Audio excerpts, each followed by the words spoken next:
Hi అండి, welcome to మన తెలుగింటి రుచులు. ఇవాళ మన రెసిపీ బియ్యం పిండితోటి కేవలం 10 నిమిషాల్లో ఈజీగా చేసుకునే ఒక ఈవినింగ్ స్నాక్ అండి. కరకరలాడుతూ చాలా రుచిగా ఉంటాయి ఇవి. ఎవరైనా గెస్ట్లు వస్తారని తెలిసినా, లేకపోతే మీకు సాయంత్రం పూట ఏదైనా క్విక్గా చేసుకొని తినాలనిపిస్తే ఈ స్నాక్ని తప్పకుండా ట్రై చేయండి. చాలా అంటే చాలా రుచిగా ఉంటాయండి ఇవి. ఇక లేట్ చేయకుండా ఈ ప్రాసెస్ ఏంటో చూసేద్దాం. దీనికోసం అయితే ఫస్ట్ ముందుగా ఇక్కడ నేను పెసరపప్పు చూడండి, ఒక పావు కప్పు వరకు ఉంటాయండి. నీట్గా కడిగి తగినంత నీళ్లు వేసుకొని ఒక 15 నిమిషాల పాటు అయితే నానబెట్టేసుకోండి. తర్వాత పచ్చిమిర్చీలు చూడండి, ఒక మిక్సీ జార్ తీసుకోండి. అందులోకి ఇలాగ పచ్చిమిర్చీలను అయితే ఒక 6-7 వరకు తీసుకోండి. మీరు తినే కారాన్ని బట్టి ఈ పచ్చిమిర్చిని అయితే ఈ విధంగా తుంపి వేసుకోండి. అలాగే ఒక అంగుళం ఉంటుందండి అల్లం తీసుకున్నాను. అలాగే 1 స్పూను జీలకర్ర వేసుకొని నీళ్ళేమి వేయొద్దండి. ఇలాగే ప్లెయిన్గా మీరు కచ్చాపచ్చాగా ఇలా మిక్సీ పట్టేసుకోండి. చూడండి, ఈ విధంగా ఉంటే సరిపోతుంది. ఇలా కచ్చాపచ్చాగా మిక్సీ పట్టేసుకొని దీన్ని పక్కన పెట్టేసేయండి. నెక్స్ట్ ఒక బౌల్ తీసుకోండి. అందులోకి సొరకాయ తురుము చూడండి, ఒక 1.5 కప్పు ఉంటే మరి కొంచెమైనా వేసుకోవచ్చు అండి. ఇక్కడైతే ఒక 1.5 కప్పు వేసుకున్నాను. అలాగే ఒక చిన్న మీడియం సైజు ఉల్లిపాయని చాలా సన్నగా చాప్ చేసుకుని వేసుకున్నాను. అలాగే కొంచెం కొత్తిమీర తరుగు, అలాగే కరివేపాకును కూడా తుంపి వేసుకోండి. అలాగే వేసేసుకోకుండా చిన్న చిన్న ముక్కలుగా వేసుకోండి. అలాగే ఒక పావు కప్పు వరకు అయితే వేయించిన పల్లీలు, ఈ పల్లీలను కూడా ఇలాగ బద్దలాగా చేసుకోండి.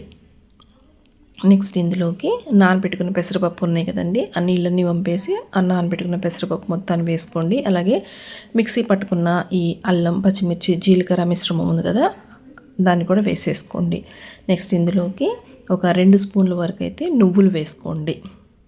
ఇవన్నీ మనకి తినేటప్పుడు పంటికి తగులుతూ చాలా మంచి టేస్ట్ ఉంటుందండి ఇవి. ఇప్పుడు ఇందులోకి బియ్యం పిండి మనం తీసుకున్న 1.5 కప్పు సొరకాయ తురుముగాను ఒక 1.5 కప్పు వరిపిండి, పొడి బియ్యం పిండి ఉంటుంది కదా, పొడి బియ్యం పిండిని అయితే 1.5 కప్పు వేసుకోండి. అలాగే రుచికి సరిపడా సాల్ట్ ఒక 1/2 టీ స్పూన్ వరకు వేసానండి. ఇవన్నీ వేసి నీళ్ళు అస్సలు వేయొద్దండి. మనకి సొరకాయ తురుము కానివ్వండి, అలాగే ఈ ఉల్లిపాయలో నుంచి చక్కగా వాటర్ అనేది రిలీజ్ అవుతుంది. ఒక్క చుక్క కూడా వాటర్ వేయలేదండి నేను ఇక్కడ. ఇలా గట్టిగా కలుపుకోండి, కొంచెం గట్టిగా ప్రెషర్ ఇస్తూ కలుపుకుంటే అందులో నుంచి మనకి నీరు అనేది బయటకు వస్తుంది కదా, ఆ నీటితోనే మనకి చక్కగా పిండి అంతా కలిసిపోతుంది. అవసరం అయితేనే జస్ట్ కొంచెం వేసుకోండి, అవసరాన్ని బట్టి అంతే. మ్యాక్సిమం అవసరం ఉండకపోవచ్చు. ఇలా బాగా గట్టిగా కలిపేసేసుకోండి. మీకు చక్కగా పిండి అనేది ఇలాగా మెత్తగా వస్తుంది. చూడండి, ఇక్కడ నేను చూపిస్తాను. ఇలా గట్టిగా కలిపేసేసుకొని చూడండి, ఈ విధంగా ఉంటే మనకి సరిపోతుంది. ఇప్పుడు చేతులు కొంచెం తడి చేసేసుకోండి. అలాగే ఏదైనా ఒక క్లాత్ కానివ్వండి, లేకపోతే మిల్క్ ప్యాకెట్ కానీ ఆయిల్ ప్యాకెట్స్ ఇలా ఉంటాయి కదా, అలా అయినా తీసుకోండి. నేను ఇక్కడ క్లాత్ తీసుకున్నాను అండి. క్లాత్ని కూడా కొంచెం తడిపి తీసుకున్నాను.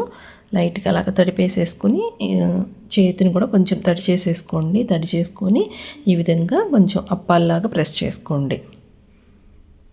చూడండి, పలుచగానే ఉండాలండి. మందంగా మనకి వడలాగా కొంచెం థిక్నెస్ ఉండకూడదు. చాలా పలుచగా చేసుకొని మధ్యలో హోల్ పెట్టేసుకోండి. చూడండి, ఈజీగా ఈ విధంగా అరచేతిలో వేసుకొని చేసేసుకోండి. మీరు ఫాస్ట్గా చేసుకోగలిగితే, లేదు మీకు కొంచెం స్లోగా చేసుకోవాలనుకుంటే కనుక ఏదైనా పాలిథిన్ షీట్ మీద అలాగా ప్రెస్ చేసేసుకోండి. ఇప్పుడు డీప్ ఫ్రైకి సరిపడా ఆయిల్ పెట్టుకోండి. ఆయిల్ చూడండి బాగా వేడై ఉండాలండి. ఇలాగ చిన్న పిండి వేసామంటే ఇమీడియట్గా పైకి వచ్చేసేయాలి, అంత వేడిగా ఉండాలి. ఇప్పుడు ఫ్లేమ్ని హై ఫ్లేమ్లోనే పెట్టేసుకొని ఈ తయారు చేసుకున్న ఈ అప్పాలని ఇలాగ మీరు తీసుకున్న ఆయిల్ని బట్టి నేనైతే ఇలాగ ఒక 3-4 అలాగ వేసానండి. ఆయిల్కి సరిపడా వేసేసుకొని ఒక 2 నిమిషాల పాటు కదిలించొద్దండి. కొంచెం అవి బాగా వేగిన తర్వాత, కొంచెం పచ్చిదనం తగ్గిన తర్వాత అప్పుడు ఇలాగ గరిటెతోటి రెండో వైపు తిప్పుకుంటూ వీటిని కొంచెం గోల్డ్ కలర్ వచ్చేంత వరకు బాగా ఫ్రై చేసుకోవాలి. కొంచెం మనకి ఆ లేయర్ తెలుస్తుందండి వేగినట్లుగా, క్రిస్పీగా కనిపిస్తూ ఉంటాయి అవి మనకి చూడటానికి. అలాగా ఫ్రై చేసుకోండి. ఇలాగా హై ఫ్లేమ్లోనే అటు ఇటు తిప్పుకుంటూ చక్కగా మంచి కలర్ వచ్చి అవి బాగా వేగేంత వరకు ఫ్రై చేసేసుకొని చూడండి, ఈ విధంగా ఉండాలి. ఇలాగా సేమ్ ఇలానే మిగతా పిండితో కూడా ఇదే విధంగా ఇలాగ ప్రెస్ చేసుకొని హై ఫ్లేమ్లో ఎందు చక్కగా ఫ్రై చేసుకోండి. చాలా అంటే చాలా రుచిగా ఉంటాయండి. వేడిగా ఉన్నప్పుడే కాదు, చల్లారిన తర్వాత కూడా చాలా కమ్మగా ఉంటాయి ఇవి. తప్పకుండా ఈ రెసిపీని మీరు ట్రై చేయండి. వీడియో మీకు నచ్చితే కనుక లైక్ చేయడం మాత్రం మర్చిపోవద్దు. ఛానల్ని కొత్తగా చూస్తున్నట్లయితే ఒకసారి వీడియోస్ చూసి నా వీడియోస్ మీకు నచ్చితే తప్పకుండా ఛానల్ని అయితే సబ్స్క్రైబ్ చేసుకోండి. మరొక ఇంట్రెస్టింగ్ వీడియో అయితే మరలా మీట్ అవుతాను ఫ్రెండ్స్. Thanks for watching.